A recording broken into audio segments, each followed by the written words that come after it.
Hi, my name is Tom Collins, and today we're going to be talking about the World Cup and the financial issues surrounding it.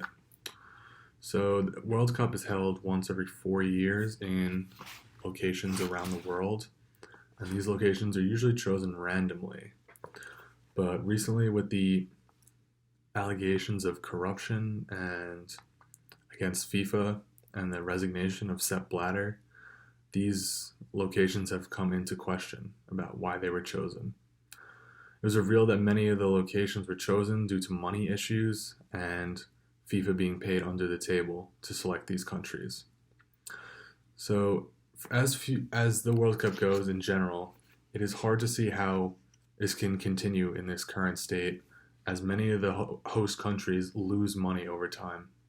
With the 2014 World Cup in Brazil, they spent over billions of dollars to try and build stadiums to be prepared for the World Cup and ended up losing money, and these stadiums are now abandoned. This is similar to what happened in Russia with the increase in spending up to 683 billion rubles, which is worth around $10 billion, which again took another loss. And in 2 years, the upcoming World Cup in Qatar, which was chosen as a result of corruption by Sepp Blatter, is also losing money. But for the 2026 World Cup, FIFA has decided to expand its field to 48 teams, which will increase to increase the popularity of the competition. So, as for the men and women's issues in the United States, the men often bring in a lot more revenue than the women, but most of this hinges on attendance.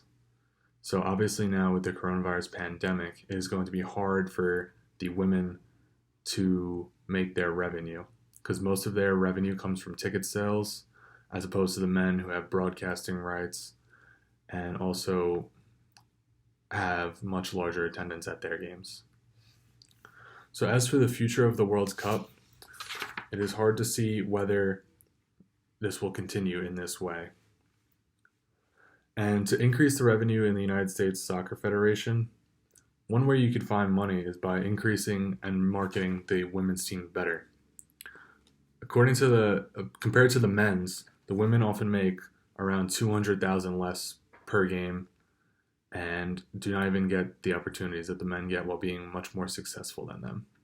So one of the ways that you can try and fix this is to market these women's games better so that more people are aware of them and which will increase their revenue and ticket sales.